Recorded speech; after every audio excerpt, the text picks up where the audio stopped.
Hello and welcome. My name is Ruh-Roh. I am here with Chase, and we are casting week 7 of the Dominate Premade League here. We are in a round of 12. We are in the playoffs coming at you, and we have the blue team with Ruh-Roh Gaming, and on the red team tonight is Rift Watchers. Hi, Chase. How's it going?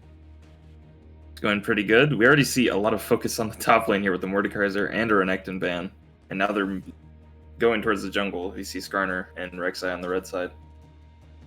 And we do see that Draven ban taken away from Ruh-Roh's ADC, who's most played is Draven, so good to see that. Yeah, definitely a one-trick Draven. Potentially, you do definitely want to get that off the table. That can cause a lot of hijinks, and you don't want that adoration to stack up and scale and really get the game snowballing. You get that early bloodthirster, and it can cause havoc in the game. Yeah, Ruh-Roh opting for the first pick Jarvan, already seeing some engage and some frontline. That does leave open the Pantheon, who is ever-present, always powerful. He just has such a strong early game, and then he can actually effectively transition it into using his global ult to just push the game forward and end it by 25 minutes. Yeah, the rework with that and the range on the spear as well definitely means that he has a lot of license. I'm actually surprised to see the Xayah first pick as well. Both of these AD carries do definitely prefer the Kaiser, so I could definitely see that as a response to the Xayah here. But picked up here for Rift Watchers, and we'll see the replies. Yeah, Xayah does leave the Rakan open because Rift Watchers does have one more pick left, so we'll have to see. And Ruh-Roh picks Kaisa Nautilus, which Nautilus is just pretty much a classic counter pick to Rakan at this point. So we'll have to see if Rift Watchers opts to just take the Rakan into it, or they have something else in their pockets. Yeah, a bit of scouting of both of these supports. None of them really favor the Rakan, so I don't think that will be seen. Maybe banned out, actually, if they did want to stop that. But Sejuani picked up, so that's nice and tank engaged. That gives a little bit of flexibility, means Pantheon can really build up that lethality and damage, and they have alternative engage options. Also means that potentially you can play a little bit more relaxed on the support, maybe a Morgana as well, just to prevent the Nautilus being able to all in a lane could be an option. You have to really question the Sejuani, in my opinion. If you want engage, you just pick Gragas. Sejuani's pretty trash. He just got nerfed like 3 consecutive patches. So if you're trying to pick engage, you pretty much just pick like Gragas or Jarvan or something of the likes. Sejuani's fallen pretty far down as far as tiers go, but she is always at least solid for, just a press R champion. Yeah, good wave clear, particularly with the Pantheon as well. You want to make plays in the early game, and so maybe a bit more higher tempo jungler that the Sejuani doesn't potentially offer. You definitely kind of want to play around the early game with that Pantheon. Xayah, nice insurance policy. As we do see the Leona ban, we do think that potentially Leona might be a contested pick or ban in this best of 3 coming out for both teams. The blank ban was AZ, it seems. And they also take away the Garen. Probably what they're thinking, a good counter pick against Pantheon, which I would have to agree. He's a little bit too tanky for Pantheon to actually kill, and Garen can kill Pantheon, so makes sense to me. Yeah, you can step back, get some regen off the passive if those spear dues come in thick and fast, and just try and regen a little bit, and then resituate yourself in lane and go for that all-in. Definitely a good consideration. LeBlanc, man. Garen just gets the free resistances off of his W passive, so the lethality kind of falls off really hard against him when he just has 2 free cloth armors. Yeah, definitely surprised that we kind of come full circle and Garen's now being banned and picked with such frequency. It's really happening. But the Aatrox, we have had a look at the match histories, and he has been fairly prevalently played. Yeah, Mint's most played is Aatrox. Rift Watchers, so not a surprising pickup for him in the top lane. That's going to be potentially answered by something. Maybe you could pick adjacent to it if you want to see if you could play. But they're going to go with that offensive Jax as well. That'll definitely mean that 2 snowballing champs in that top lane. A lot of split push potential if one of them can get a lead. Yeah, I have a lot of experience in this Jax Aatrox matchup, mostly on the Aatrox side, and I know that if it gets to 1.5, 2 items, and Aatrox doesn't have a big lead, he is pretty much doomed into this Jax. But he does have a lot of pressure on him early and a lot of gank setup for that Sejuani or Pantheon. So we'll just have to see what happens with that. If Aatrox can get ahead, he can pressure the whole map, and he's going to definitively out teamfight the Jax for a long time. Yeah, the flex is potentially having Pantheon to the middle and the top. I would have thought potentially you want that Pantheon into that Vel'Koz as well, so that will definitely be situated there. Vel'Koz definitely low resistance and low health ball there, so definitely kill threat here coming out for Pantheon. We did mention maybe that the Morgana would be picked up. They've actually gone for the slightly more offensive, risky Sona. Definitely, there is a lot of all in there. Xayah, a little bit more potential prowess in the lane phase for that, but Kai'Sa definitely going to be looking for the play and all in potential on the Sona in the bot lane. Yeah, Sona is definitely risky. She dies to a strong breeze, so if Nautilus press R on her, she might just turn into dust. So we'll have to see how well she positions, because if Sona can get up to that level 11 and get a couple of items in her, she is insane in a team fight. She's just spamming out heals, doing a surprising amount of damage, giving her team the speed. She just brings so much utility. Yeah, that speed boost definitely to get Aatrox into the fray will be very helpful for him. And there is a lot of frontline here with that Sejuani as well. Definitely going to be building those resistances, going for that Cinderhulk as well. So going to be suitably stocked in that department. And I'll have to see whether or not Jarvan goes for that lethality warrior build or goes for that Cinderhulk himself. Probably in this game, I would have thought that he does need to just be that secondary sort of engage. Yeah. And so we'll be going for that Cinderhulk and allow Jax to have a better window to find his opening in the fight. Yeah, Rift Watchers does have a lot of frontline, a lot of artificial frontline too. Aatrox is just, he's basically a drain tank, and Pantheon has his E. But once those things are gone, if you can lock them down, they might just die instantly. However, you do see a lot of good, health and tank shredders on the enemy team, with the Vel'Koz having the true damage and the Kai'Sa always having that % HP shred. So we'll have, if Rift Watchers frontline can get ahead enough to just kind of brute force onto them. Yeah, we'll have to see how Resnaps plays in this game, particularly. Like, Xayah has that feathers just to be able to get away with that ultimate. And so high positioning is going to be key to whether or not they invest too many resources into trying to kill the Sona, or sort of like where they will be able to attack this lineup, as there is a lot of mobility with that Xayah and Aatrox and even Pantheon as well, being able to find engages from the flanks. Definitely going to be their bread and butter, particularly onto that Vel'Koz that is low mobility champion. Yep. I do favor Rift Watcher's draft here, because I think that Ruh-Roh loses a team fight, and it's also really hard for them to pull off a split push, because Jax is their only real split pushing champ, so they can't even 1-3-1 and really pull apart Rift Watchers. They're just going to be stuck with that 4-1, and the side of Rift Watchers has the Pantheon to put that to a stop and just turn any split push into a 2v1 in their favor with that global ultimate. Yeah, we'll see if they're able to execute that. We do actually see the Ignite on Resnaps as well. So Sona looking to play aggressive into the lane, into that Nautilus. We'll see what the shenanigans happen. Definitely want to favor Ender in the mid early game against this Vel'Koz Joey, who just wants to scale up and have that pressure in the lane to be able to avoid him from roaming. Want to have that lane control in mid and see if Jarvan can get any early shenanigans down into getting the Prodigy ahead into mid on this well-seasoned Aatrox. He has been spamming this champion. Very much looking forward to see that. So we will be right back here. This is sort of week 7. This is a round of 12 here. Just a preamble to the quarterfinals here with the Dynamite Pre-League here at Risen Esports. We will be right back.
Hello, welcome back to the Dominate Premade League here at Risen Esports. We are here in the round of 12 coming here. Both these teams made it through their group stages. We have Ruh-Roh on the blue team and Rift Watchers on the red team. A little bit of an invade maybe coming out here for Rift Watchers. They're potentially looking for something here in the bot lane, led by that Pantheon, played by Ender in the mid lane. They do have the Sejuani Pantheon combo. They don't get the ward. Rest in peace.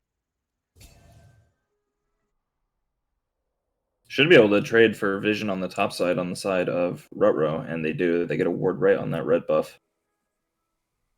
So they should be able to track Damien a little bit easier in this jungle.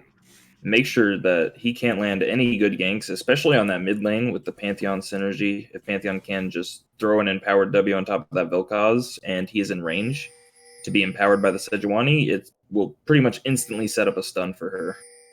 Something I would say is that they invaded the bottom side and Mint went very aggressively through the middle of the jungle. Like, they could have all been waiting there for him.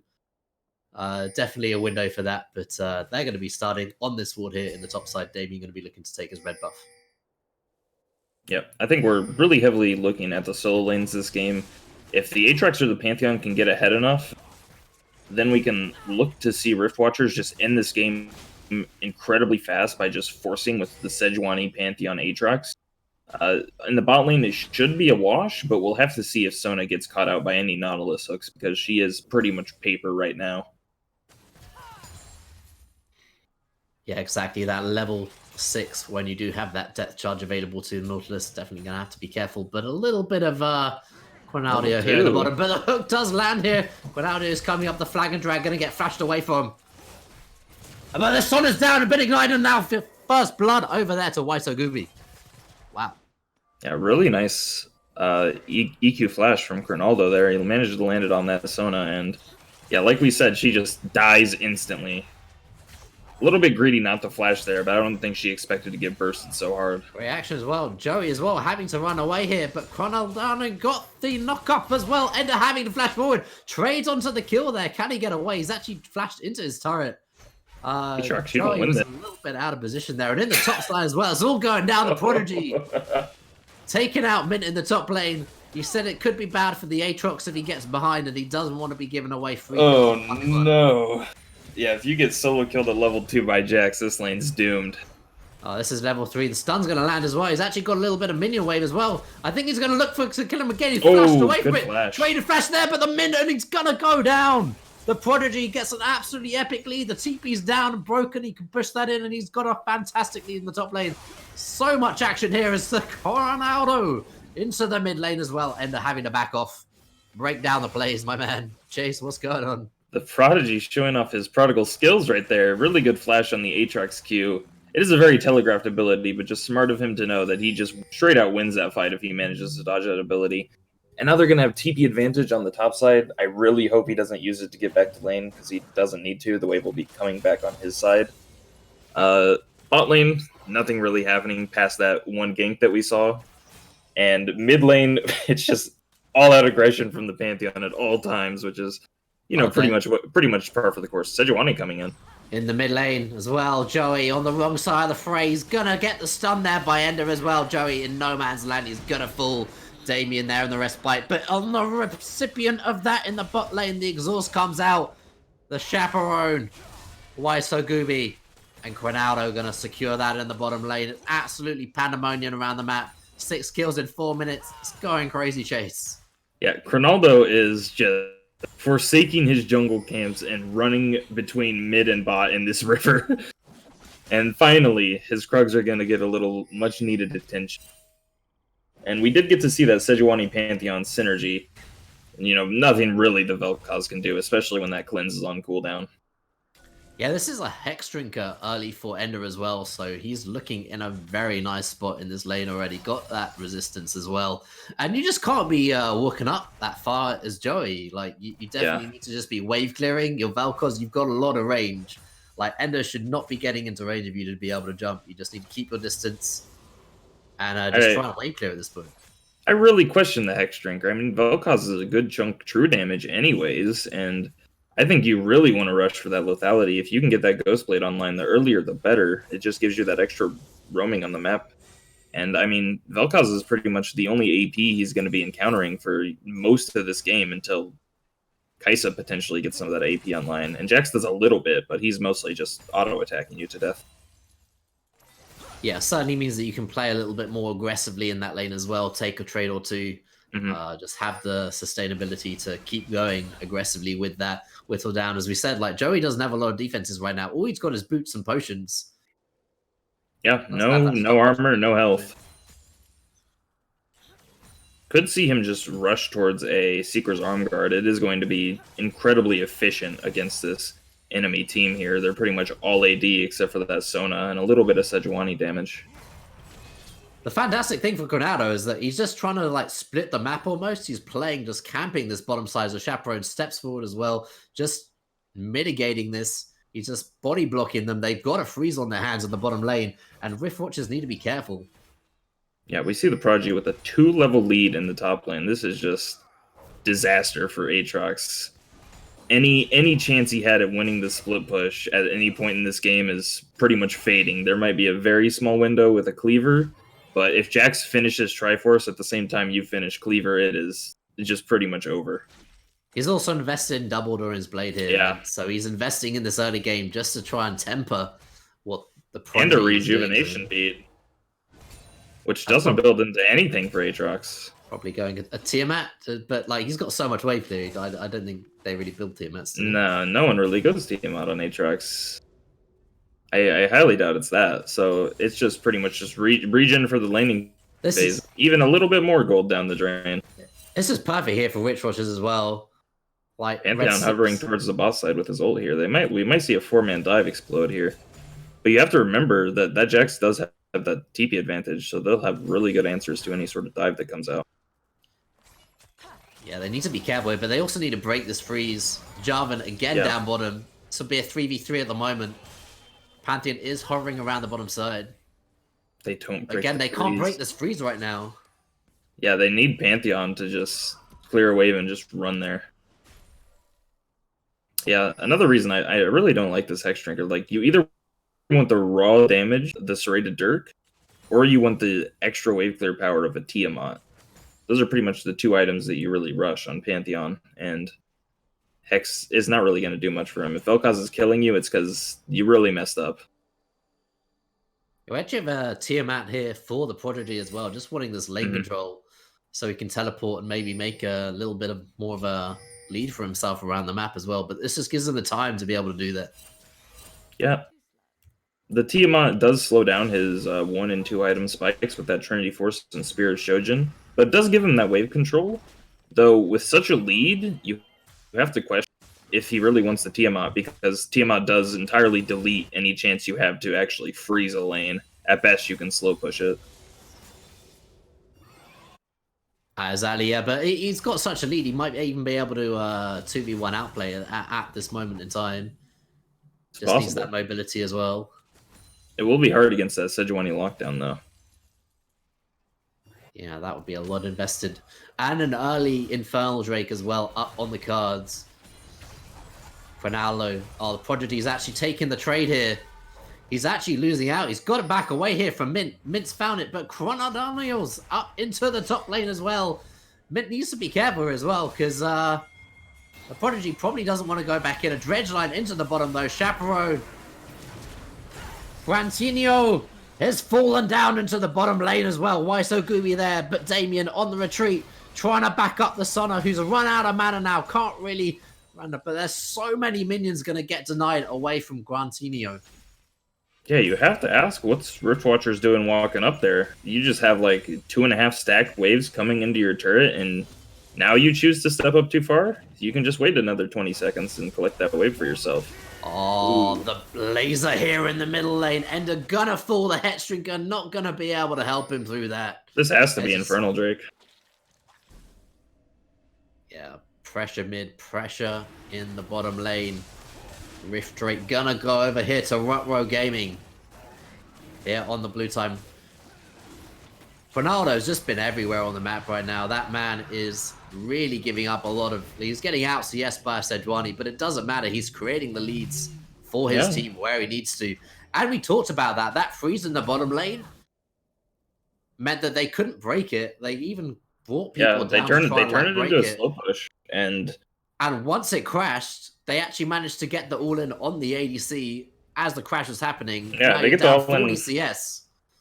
Before it even crashes, and Grant's just screwed himself royally. He wasn't level 6 there, so there's nothing he could really do once he gets hit by that Nautilus hook.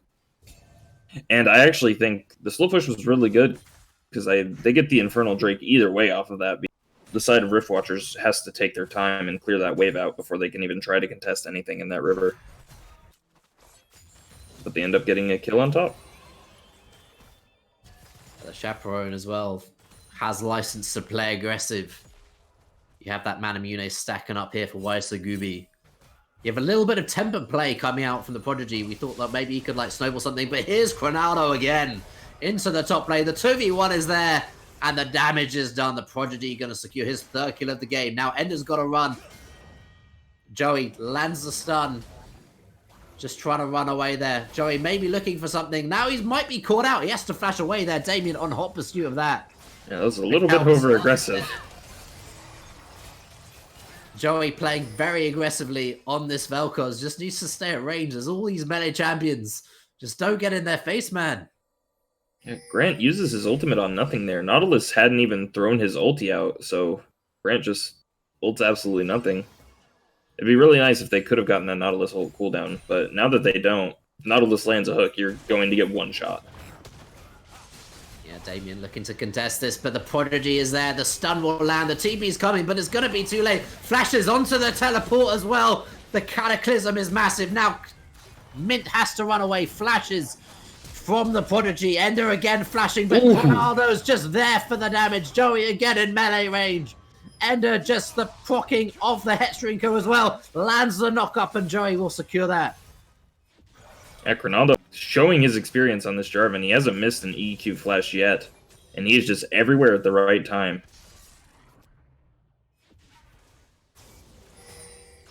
Yeah, we talked a little bit about that early game, wanting to snowball with Ender, and potentially saw that, but we saw that defensive Hexstring could come out. He hasn't really been able to make too many more plays onto Joey. You feel like maybe the Jack scaling is there. The Kaiser's ahead as well. As the dredge line comes out, Sonna's the target. They don't have the ultimates in return. The auto stun as well onto Grant. He's got to run away, but as the killer instinct securing the kill there for Waisagubi.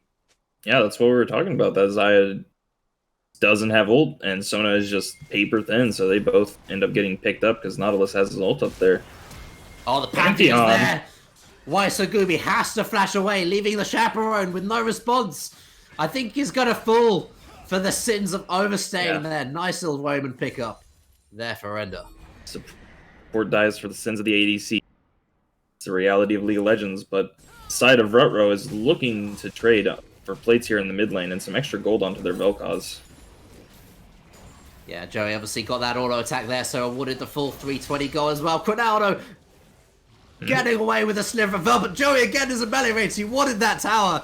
He's probably going to fall in the process. The passive is there for Damien. He's going to fall.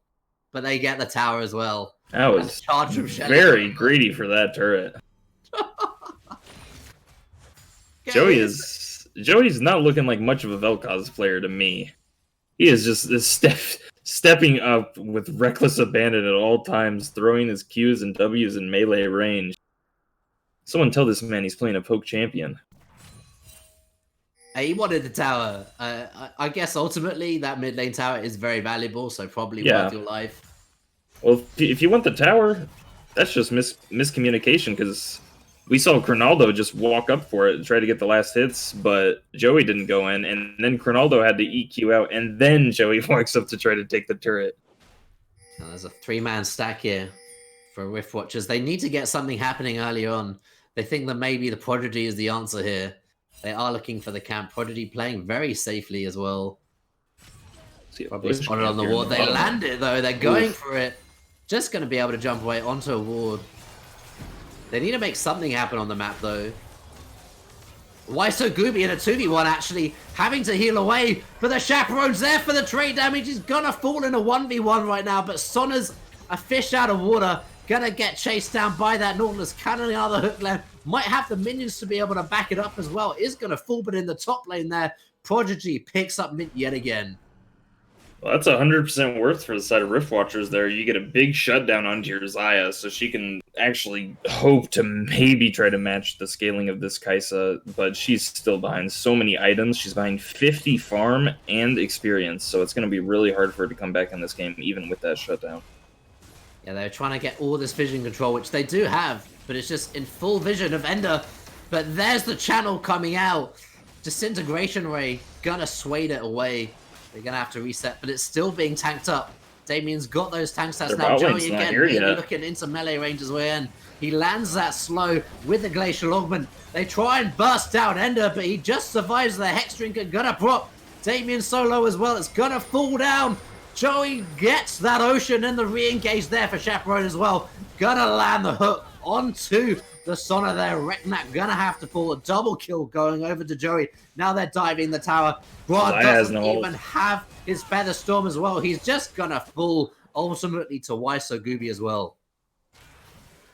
Yeah, miscommunication from the side of Rift Watchers there. The Sejuani had no smite, and Ender's trying to still finish off the dragon instead of just running for their lives.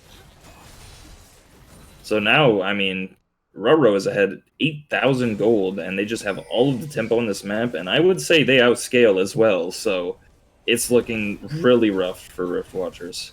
A big difference here is the AD carry is Grant here has 4.5k, whereas you've got over 7,000 here for Waiso Gooby. Absolutely massive lead there as well. Jack's hyperscaling 502 as well, up solidly 2k, and it's just all collapsing here for Rift Watchers as well. Prodigy just thinks he can go in, eats the stun there as well as Ender's getting 2v1 here by the mid and AD as well. Chaperone now re-engaged. It's a 4-man party here. Damien has to flash away from the Cataclysm. Gonna try and slow them up. Gonna be able to get away, and Kron just can't offer any damage here at 1 and 5. Ruh-Roh has not even spent their gold, and they're just still asserting their dominance here in the enemy jungle. We see Kai'Sa about to cash in this Cole as well, even more gold for her, and I mean, she definitely has that Rage Blade and more sitting in her bank. Yeah, the winner of this best of 3 is going to go into the quarterfinals to face A51 right now. So they are looking to play for the win, play to get into these playoff stages. As looking very good for Ruh-Roh, as they have a commanding lead here. Trinity Force now finished on the Prodigy, looking very suave. Mint is in the jungle. They have no idea. Oh no, they're done. Prodigy's he gets the cancel. Oh, Mint is he is in trouble right now. He actually gets over the wall, but into the waiting arms of Waiso Gooby. Yeah, I mean, you just have to say this game should be over. Ruh-Roh should be able to just pretty much take Baron on spawn, use that massive split push pressure from the Jax, and I mean, Kai'Sa is just going to out-team fight literally everything by herself so long as her team's playing with her with so much power she has right now. And we'll see, she has that Rage Blade and a Stinger, which means she has that E-Evolve now, so she can turn invisible. Gonna make it way harder for that Aatrox and that Pantheon to cure a kill onto her. Yeah, we now have a Zonia's Hourglass for our melee range Vel'Koz as well. Vel'Koz so he'll be looking... The main issue that I'm seeing is that we have an AD carry on the Xayah with just an Essence Reaver. We already have a Gargoyle Stoneplate for this Cronaldo. If he procs that, Grant is going to have to spend a solid like 12-15 seconds of the fight just laying in autos into this man to be able to get him down. Yeah, and Kai'Sa is just going to be one-shotting everyone.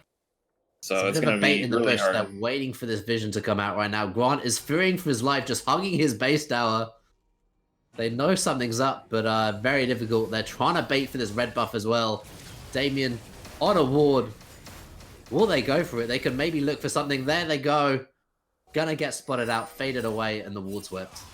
Pantheon gets his flash blown in the bottom lane by Vel'Koz there. But it's Joey. The Zonias is there, but like, Mint is on him. Mint's gonna get it. And the split push isn't quite working out. You want that Jack split pushing, and as you said, that 4-man unit. They need to be in that 4-man unit. Can't have Joey on the side, as Ender can just be able to flank. Didn't even have to use a Grand Skyfall for it. Yeah. Jax does have his Triforce finished. I mean, he is just way stronger than this Aatrox. And Aatrox is opting for Death's Dance first? that is not what you do when you're behind. You need the utility of that cleaver, that movement speed, and that armor shred to just try to tough it out. The Death Stance just gives less CDR, no health. It is just far worse if you don't have the lead. Yeah, life still only works when you have the damage to back it up. Currently, he just doesn't have that damage to back it up, as the Baron has been started here for Ruh-Roh. And Chaperone is just trying to lay siege to Damien right now, popping everything onto him, actually. Depth charge as well. Damien looking to get into the pit, not going to get stolen out, as Cronaldo had a massive event right now, and he is going in. Mid tanking it all not in. She needs to get in there. But Killer Instinct is there as well. Waisogumi repositioning now into the fight. Here comes the damage now. The Prodigy having to run away as well. Grant's trying to look for something, but just doesn't have the damage. This will be a complete whitewash here for Ruh-Roh as they get the ace and the Baron to boot. Massive lead and advantage can push down mid lane with this wave already prepped. Should be an inhibitor and a free reset for them. And then turn it into a Drake, and then you're able to just send 4 people top and send the Jax bottom, and it should be a free end to the game. Kai'Sa's going to have an Nashers on her next back here, and Jax is going to have big component Spears Chojin. Yeah, they come back, or they can look to take that Ocean. They already have an Ocean, and honestly, they might not want to lose the tempo taking that. They might just want to reset, see if they can get that on the back, if it's free and available. Put Jax in that top lane, put the rest of the 4 into that bottom lane, and just see how you can do. Yeah, try to rush down the Ocean Drake with that Kai'Sa, and then pressure the bottom lane while Jax is top. Perfectly fine play. Unfortunately for Jax, he doesn't quite have that Shojin, but he's still miles ahead of the Aatrox as far as power goes. 6-0-7. Along with all of the global gold he's gotten from, Baron and these turrets and even a little bit of play. So it's going to be really hard for this Aatrox to try to match him. Well, exactly. Just Aatrox trying to pick up the crumbs, but only 113 items. The Prodigy gonna look for the stun as well onto Ender. Trades nicely back, but now he just doesn't have the stats. He's used his defense already, and Damien gets jumped over and isn't able to land that CC in the time that he needed to. Now the 2v1 is potentially on. 3 levels advantage here for Prodigy, looking very strong, but Mint here in the 3v1. Damien looking to make something happen, but gonna fall in that 3v1. Mint now on the harassment, trying to chase down the Prodigy. Gonna land the slow. The stun is available. Prodigy now looking to run away. Is gonna force the flash out of Mint as well. And he's still looking to escape right now. He goes back in as well. He's looking to trade it. The shutdown's gonna be there. But he absorbs so much pressure. That was over. Men up into there. Sona falls as well. Didn't even have a chance to use Crescendo. The towers are falling. The Nexus is gonna go down. Why so Gooby? Lands a stun onto Ender as well. The Cataclysm gonna be there. Has to now retreat back to his base. Mint gets a recall off. Why so Gooby? A little bit low here, but has to be careful. Damien now looking to push forward, but there's so many super minions there as well. Gooby falls. Cronaldo has to flag and drag away. Just trying to get the push on there. Joey's playing nice and defensive this time as well. The Crescendo onto 2, but no one can back it up. Now they re-engage Damien solo. He might be the next to fall. He does. And the re-engage there, the minions are going to end, and it's Chaperone standing tall at the end. Yeah, the end of the game was just a formality at that point. Once you get the Baron, it is just impossible for Rift Watchers to make a comeback from such a massive lead. Yeah, 23 minutes. That was a very rapid game. Big snowball for Ruh-Roh Gaming there on the blue team. I do believe they have an election on who will be picking the sides, but we'll be right back here for game number 2, looking for some more hyphy plays and see how it goes in this best of 3. We'll be right back here with Dominate Premade here at Risen Esports. Take care, guys.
Hello and welcome back here to the Dominate Premade League here at Risen Esports. I'm casting here with Chase. My name is Ruh-Roh.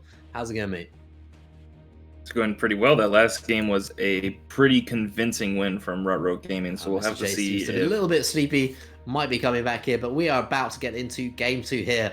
Ruh-Roh steaming over the opposition here of Rift Watchers, and the pro draft is going to start. An instant ban there for Witch Watchers of Jax there in the top lane. Maybe wants to keep picking that Aatrox, but Morgana gonna be the response ban there as well. Banned away in game number 1 as well. Don't want any of those shenanigans. Rek'Sai gonna be the response to that as well. Bans coming out thick and fast here. Both teams really know what they want to do. Mordekaiser and the Draven ban again. That's why Sogubi really scared of that Jack. Can you hear me? Yes. Okay, here we go. I was saying that Ruh-Roh had a really convincing win, so we'll have to see if Rift Watchers can bounce back from that or if Ruh-Roh will keep the momentum going.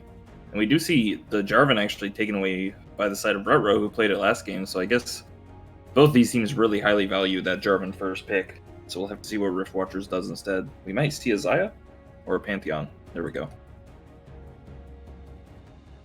Yeah, Rift Watchers again. Ender's probably going to be playing that in the middle lane. We'll see how he gets on. He got an early lead there, but couldn't really use it to his advantage just because his other laners just weren't doing so well. He just couldn't transition that around the map like he wanted to early. Also potentially built a little bit too defensively as well to really accelerate his lead. The only thing we saw out of the Pantheon was a single kill on the Nautilus in the bottom lane. Never once did he do anything with his ultimate, which is just a recipe for losing with Pantheon. But it is really hard when your side lanes are behind like that as mid lane Pantheon to actually make a play, so it was tough on him. See, we do see the Gragas picked up. Power pick in the jungle.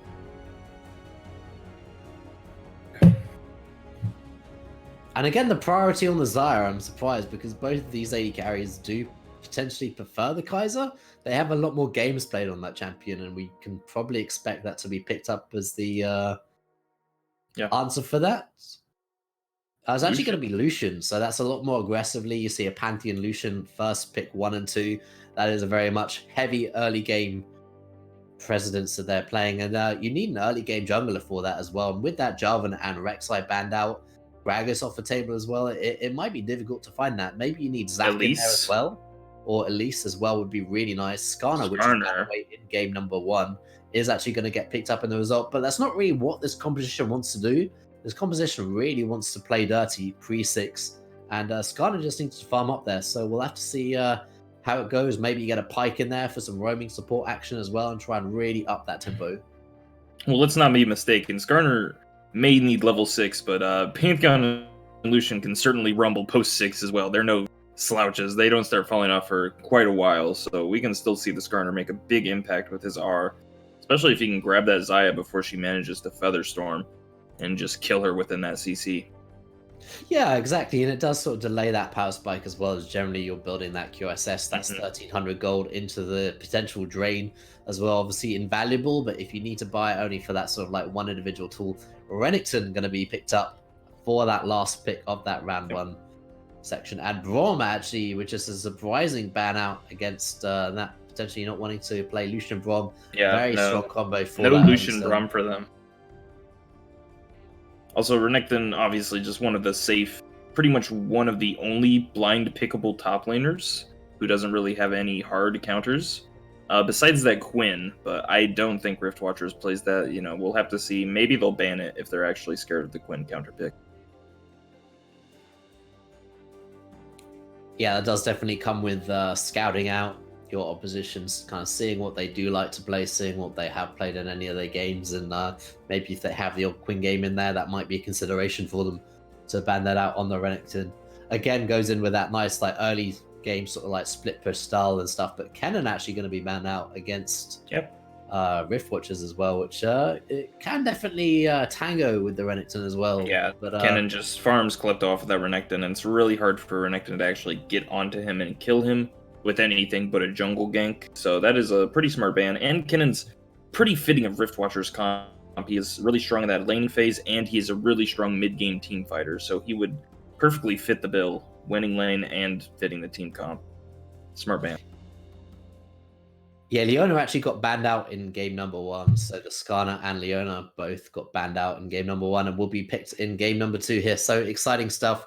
Both supports do favor this Leona as well. So nice pickup for them. A lot of engage options available to them.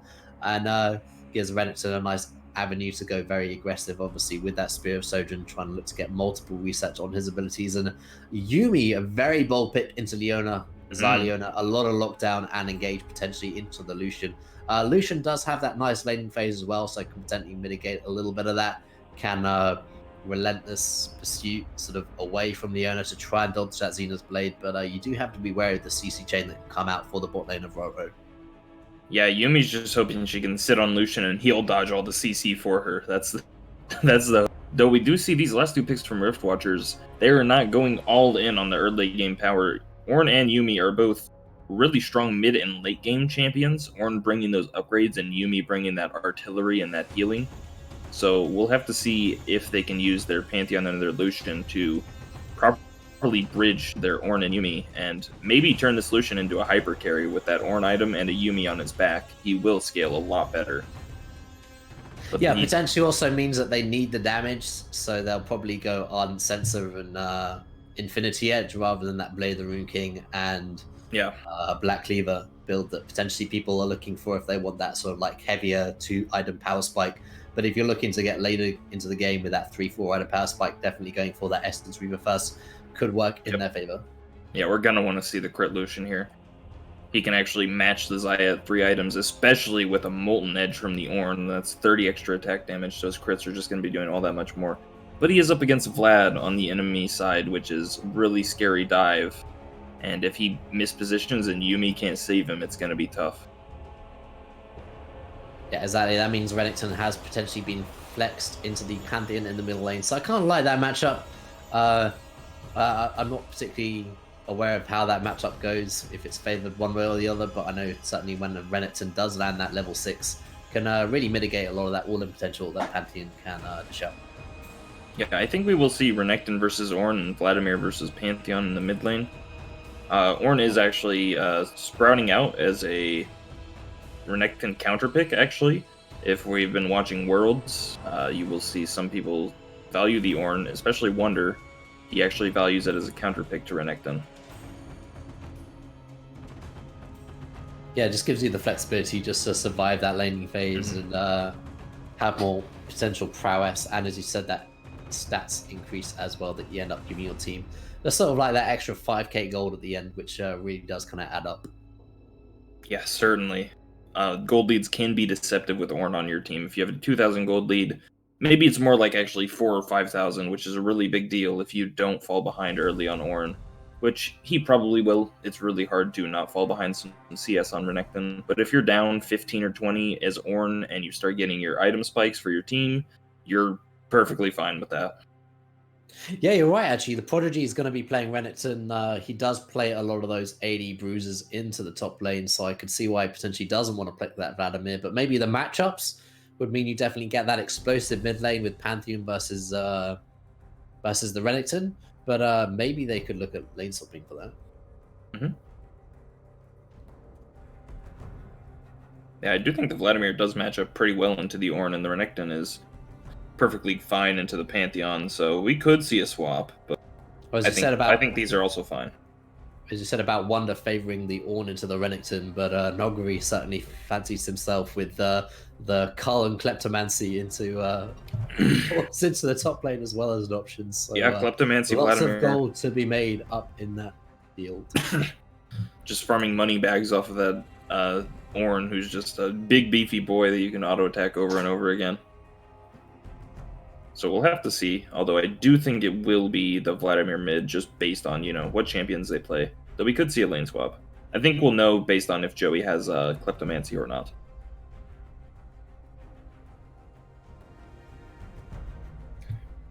Oh yeah, exactly. Yeah. So we'll have to see this. Joey will be playing that Vladimir into the mid lane versus the Pantheon. So potential for Ender to really corral his team into making it 1-1 and potentially force it to that decider to go into the playoffs here at the Dominant Premade League here at Risen Esports. Very much looking forward to that risky pick with that Yuumi as well, wanting to scale up that Lucian, who has taken Cleanse.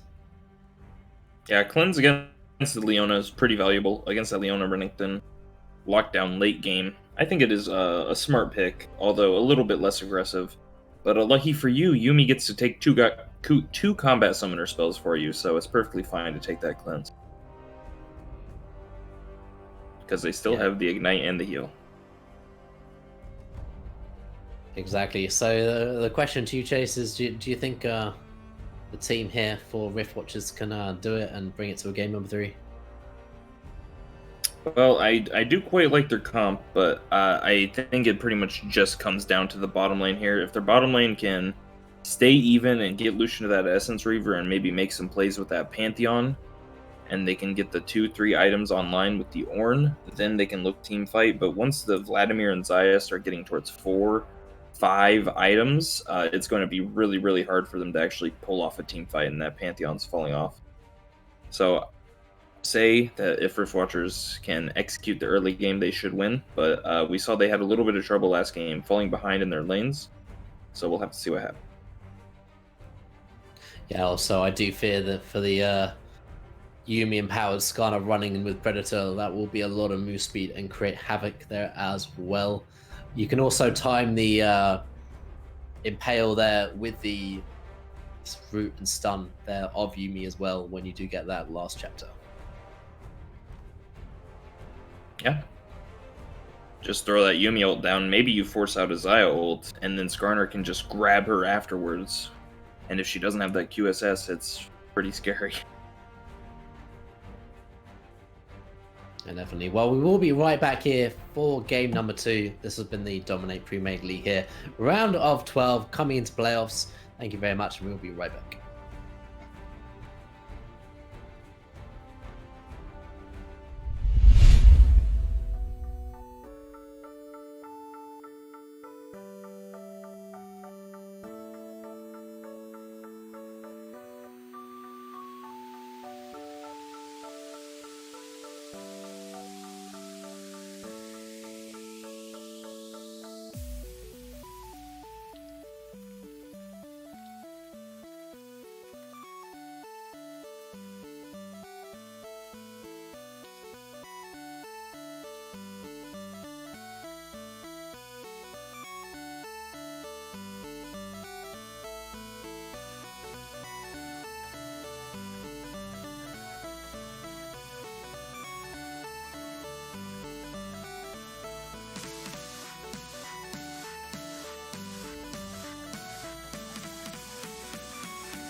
Hello, welcome back here to the Dominate Premade League here at Risen Esports. We have Rift Watchers on the blue side this time and Ruh-Roh on the red side here. Ruh-Roh had a commanding game number 1 here, spearheaded by Prodigy on that Jax as well. Lots of plays coming out, and Cronaldo on that Jarvan got banned away. Now he's on the Gragas. What can he do in this game number 2?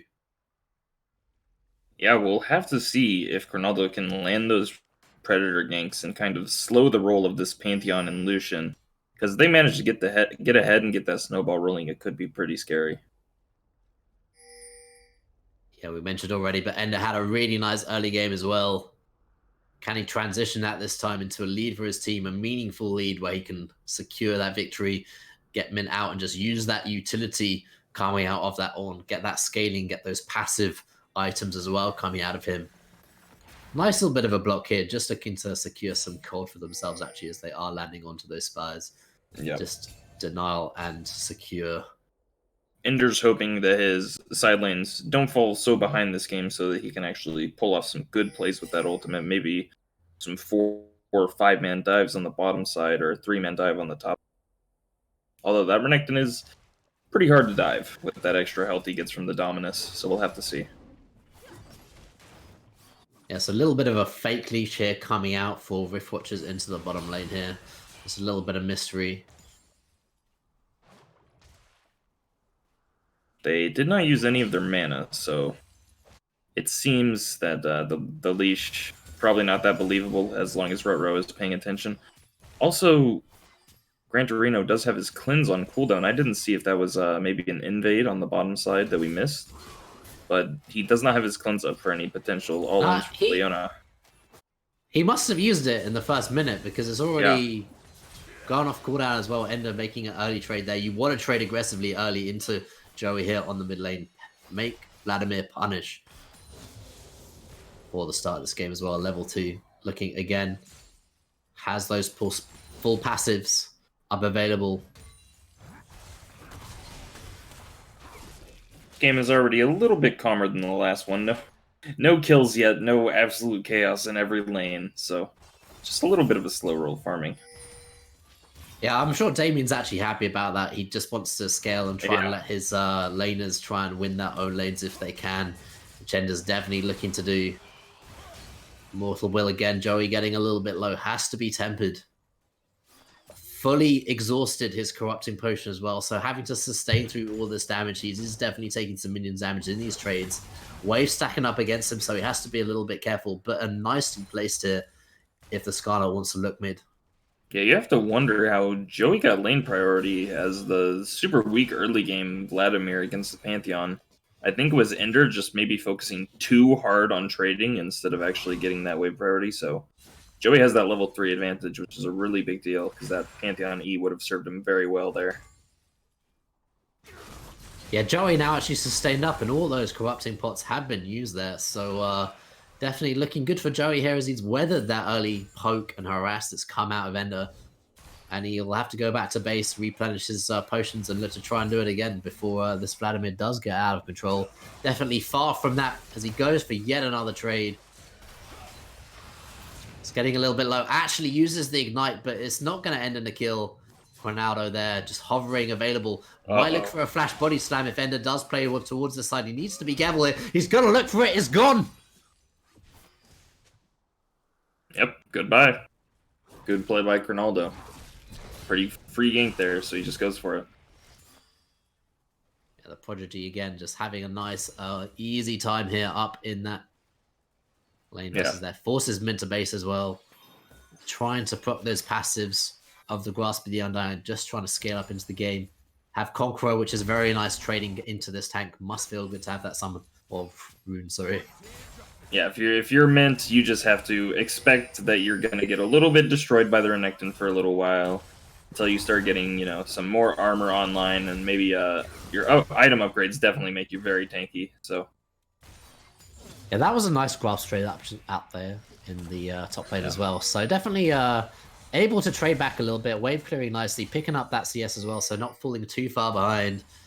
Early game, nice to hear as well. Grant just scaling up there, trying to land a little bit. Chaperone not able to land that Zenith Blade as well. But now Cronaldo here in the mid lane. Ender pushed too far advantage, had to flash away.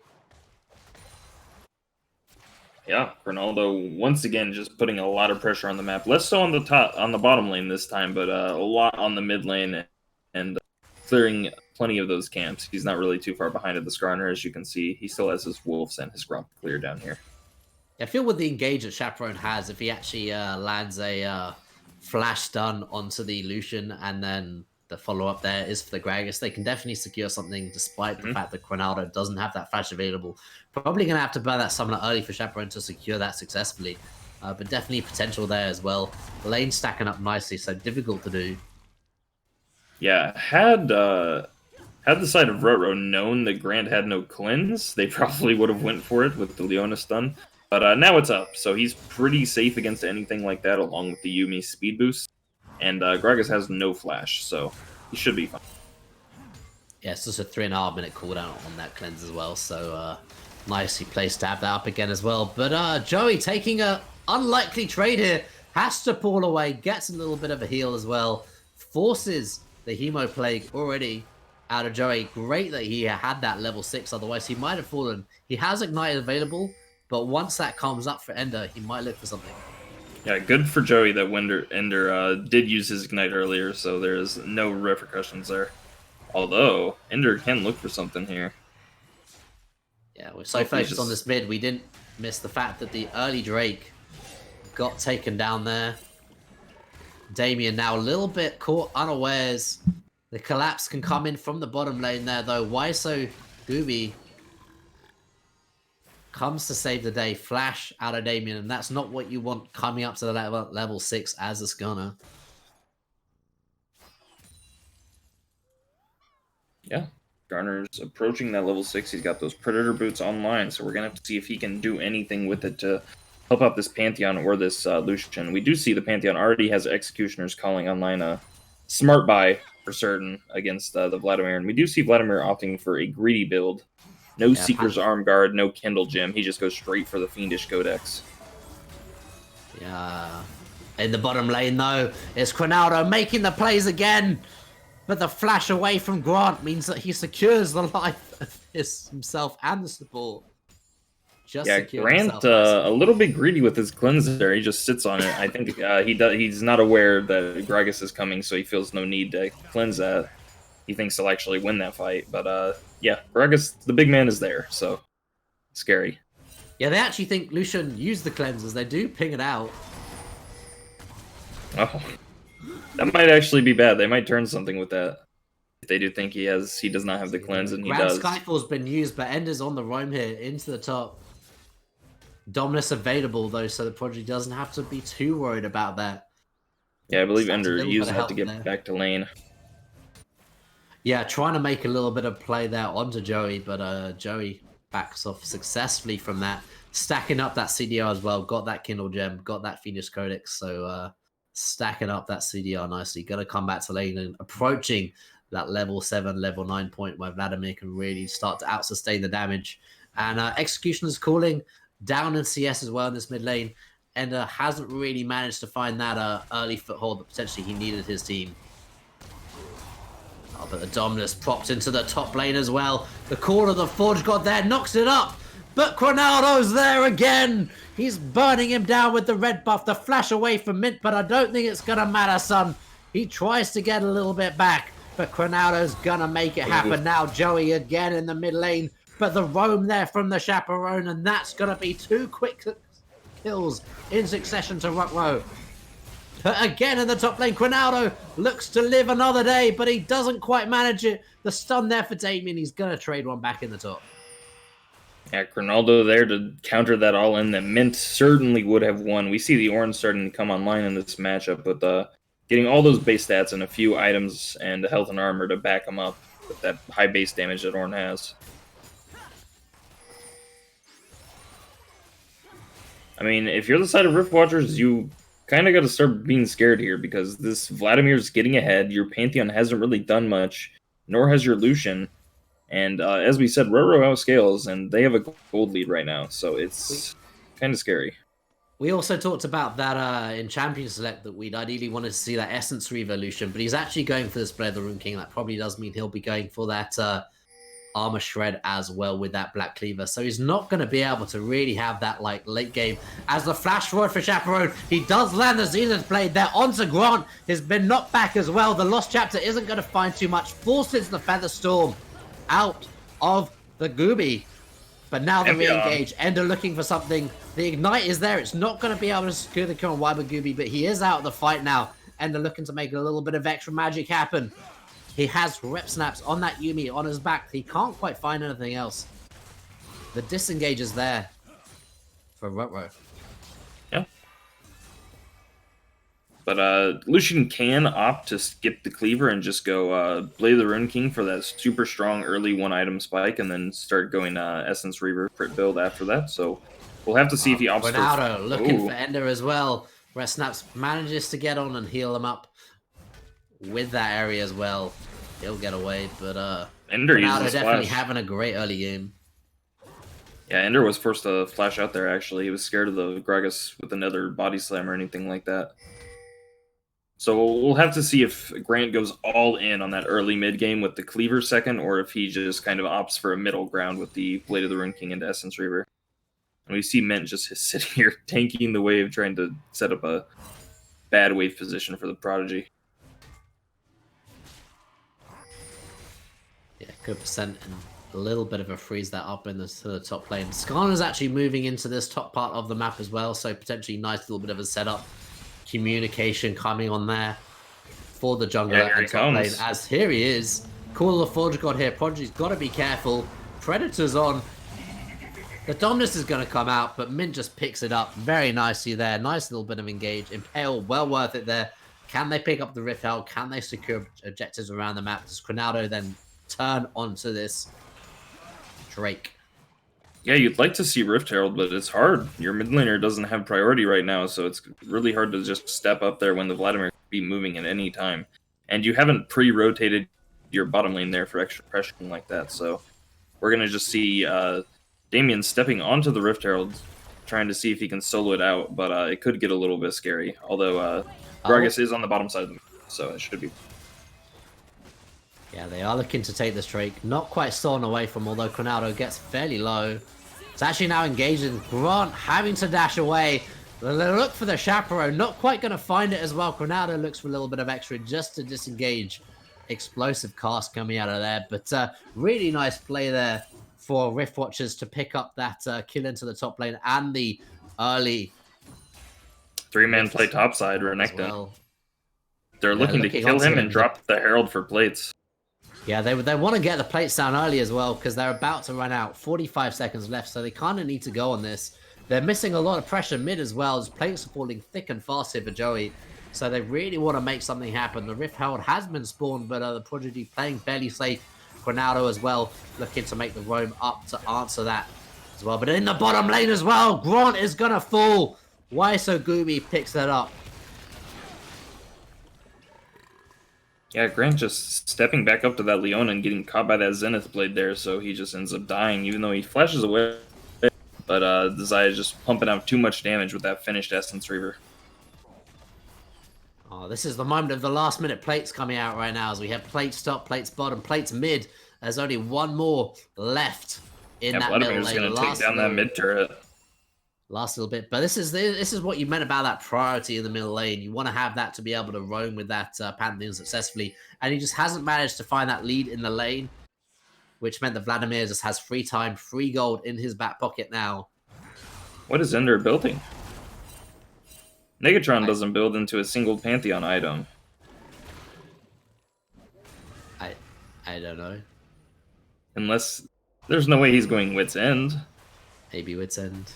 It doesn't build into Spirit Visage. Oh, blue steel there for Joey as well. Very nice, as they do have Ronaldo up in the top lane.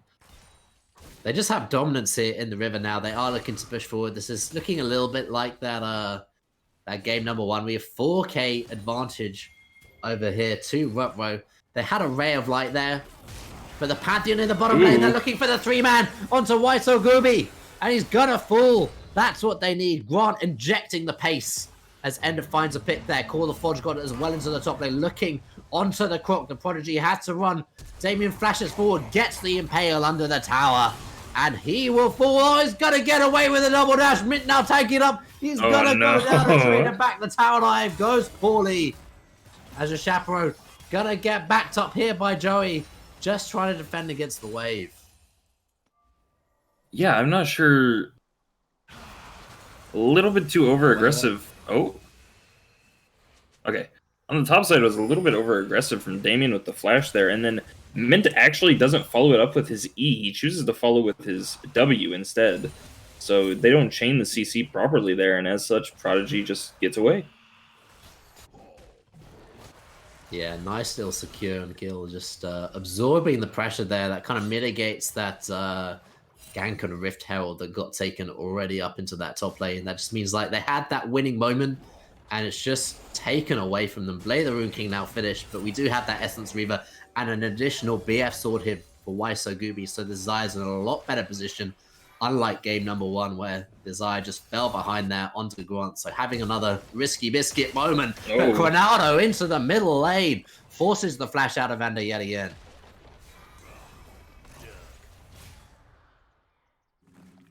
Yeah. And we do see that Rift Watchers doesn't have an early game lead coming into this mid game and coming towards that Baron spawn. So as long as Ruh-Roh can keep this pace and keep on scaling to get those 3 items on Vladimir and Zaya, I think the game should go in their favor.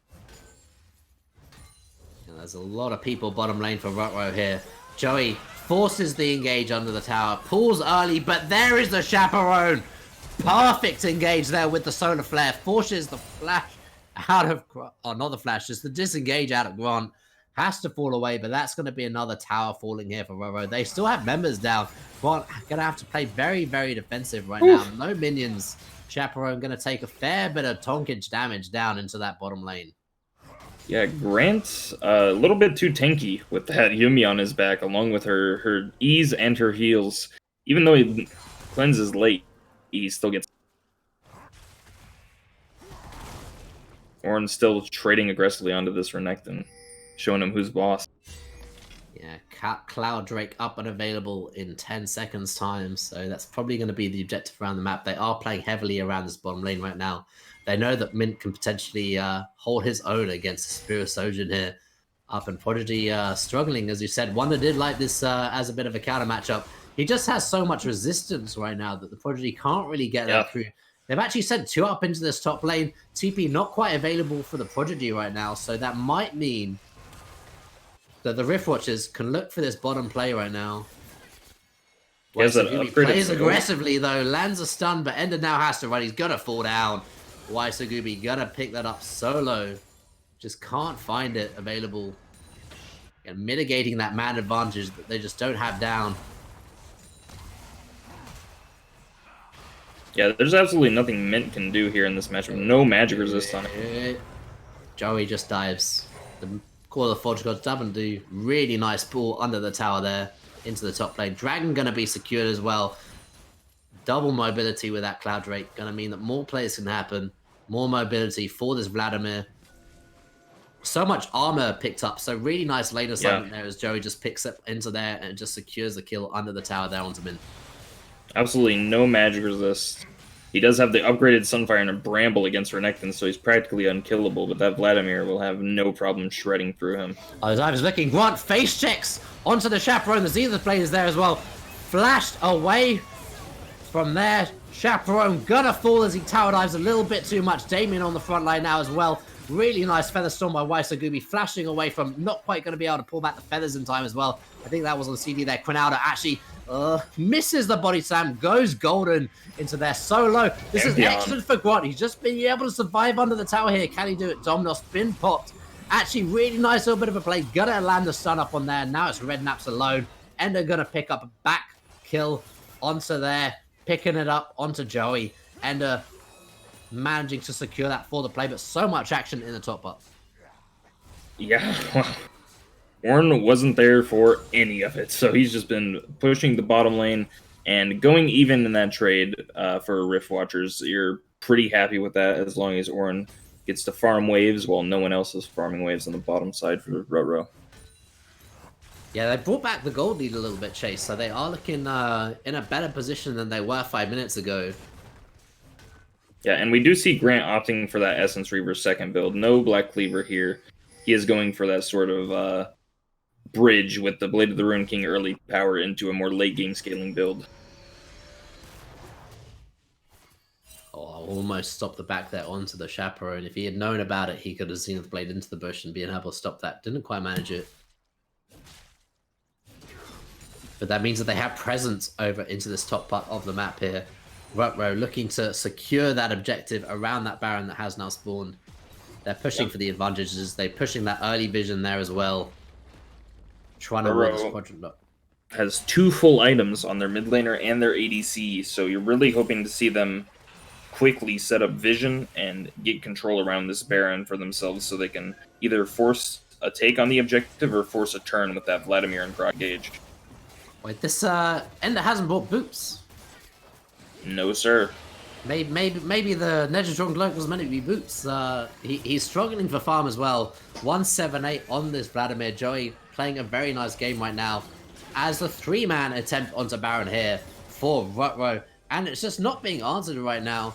Midway push the Prodigy now roaming back in. We see a ping on it, but it might be too late. They're going. I think it's too late right now. Predado's very low. It gets secured, but Joey's up in the front line as well. Has the Hemo Plague, but not going to be able to use it. Damien picks that up. But I'll take a 1-for-1 trade for the Baron at 21 minutes into the game. Yeah, I mean, they just send their solo laners mid and top, and Riftwatchers doesn't realize that they're 3-manning the Baron until it's too late.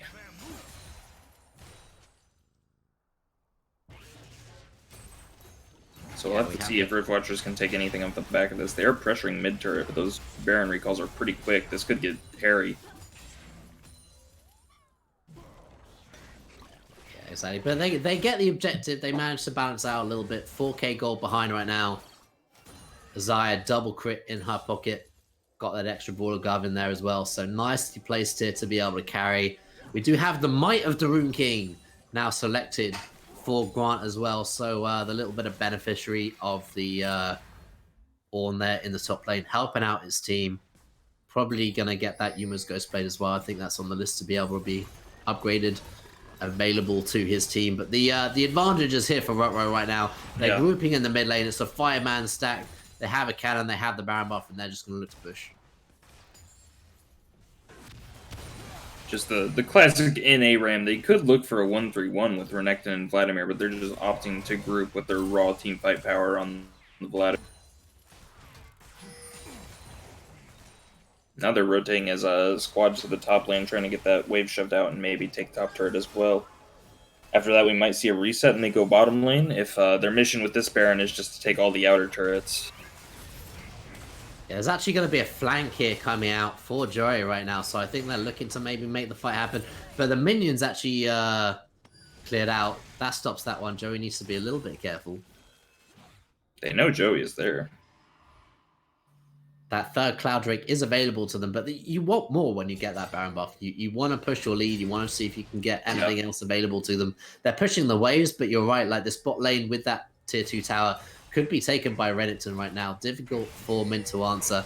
And such a crucial part of that team fight with that opening CC to be able to get Damien into the fight.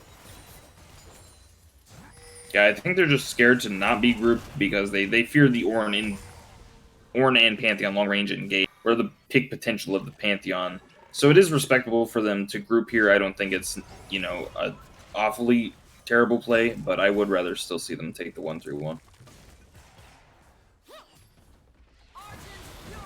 Yeah, the engage was there, but doesn't find anything with that solar flare.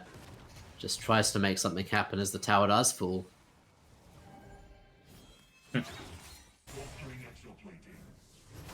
Probably see them collect mid-wave and take a reset here.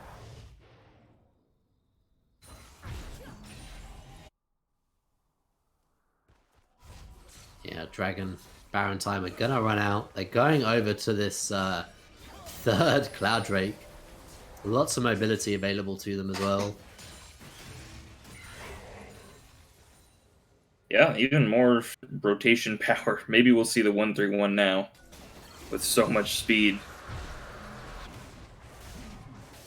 I think you can do that though, as long as you get the lane assignments right. If you get Joey against Mint and the Prodigy against Enna, I think they both of those very handily right now. Yeah, they win those. Mint still has no magic resist. He's opting for the Catalyst portion of Abyssal Mask. Ender still has no boots. I'm not sure if he's actually aware. Yeah, he got it. He got it. He got the Mercreds. Okay. Just now. 25-minute boots. The dream. Now has that mobility to be able to move around the map, but already down 60 CS to that outscaling Vladimir. Must feel pretty bad right now. Definitely looking to find purchase in that lane. And they seem to be giving all this gold over to Grant. Has now hit that Essence Reaver, 2-item power spike, but you've almost got that third coming out for Why So Sick. As the tower died there, this is what I'm talking about, those lane assignments, they find the pick out, and Joey there pretty much solos out Mint. Yeah, a little bit of help from Xayah and Leona, but you have to think he would have had that by himself anyways. So now we see the Renekton by himself. I think if you're the side of Rift Watchers, I mean, you're not going to win this bottom lane fight. You probably have to look to shut down this Renekton and then transition an even or uneven numbered fight here in the bot lane. But yeah, they're looking for it actually. The cost is pretty big to disengage. Chaperone's going to get culled down. Now Cronaldo's on the back line. He's had to run away. The slow is there for Ender. Ender wants this. Forces a flash out of Joey, but he flashes in response as well. The Chaperone goes back in. He is gonna potentially fall, but they want the back line. They get the AD carry.